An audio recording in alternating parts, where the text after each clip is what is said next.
नमस्कार दोस्तों।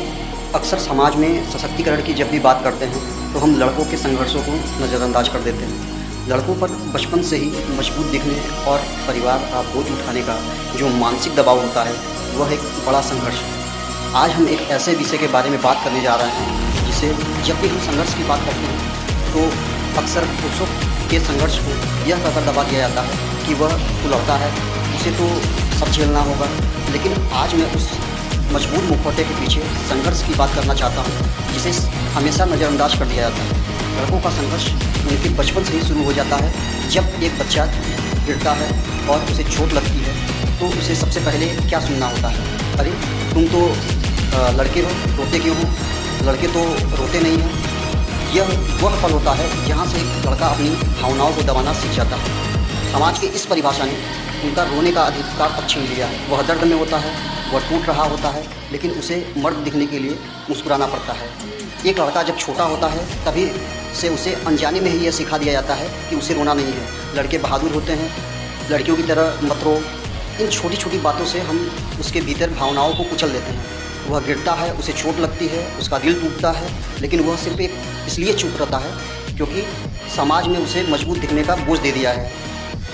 एक उम्र के बाद एक लड़के का व्यक्तित्व उसकी पहचान से नहीं बल्कि उसकी सफलता और कमाई से मापा जाने लगता है। उसे यह सिखाया जाता है कि वह एक एटीएम मशीन है जिसे पूरे परिवार की ज़रूरतों को पूरा करना है। चाहे उसे संगीत पसंद हो या कला पसंद हो, उस पर दबाव होता है कि वह एक ऐसा करियर चुने जिससे उसके पूरे परिवार का भरण पोषण हो सके, इससे उसका घर चल सके।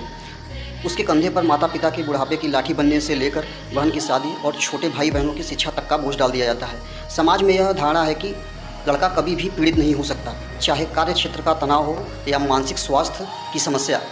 एक लड़का जल्दी अपनी परेशानी साझा नहीं कर पाता क्योंकि उसे यह डर होता है कि कहीं उसे कमज़ोर ना समझ लिया जा सके। वह हर सुबह घर से निकलता है, अपनी खुशियों की बलि देता है, भीड़ भरी बसों और ट्रेनों के धक्के खाता है और दफ्तर में अपमान भी सहता है, सिर्फ इसलिए ताकि महीने के अंत में वह अपने घर में सुकून ला सके। यही उसका मौन संघर्ष है। साथियों, मेरा मानना है कि संघर्ष की कोई भी जेंडर नहीं होता।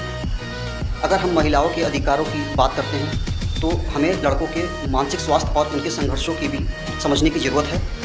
हमें एक ऐसा समाज बनाना है जहां लड़का अगर रोना चाहे तो उसे कोई कमज़ोर न कहे, जहां उसे केवल बैंक बैलेंस से न आंका जाए बल्कि उसके चरित्र और इंसानियत से पहचाना जाए। लड़का होना आसान नहीं है और इस संघर्ष में वे अकेले नहीं हैं। आइए हम सब मिलकर एक दूसरे के संघर्ष का सम्मान करें।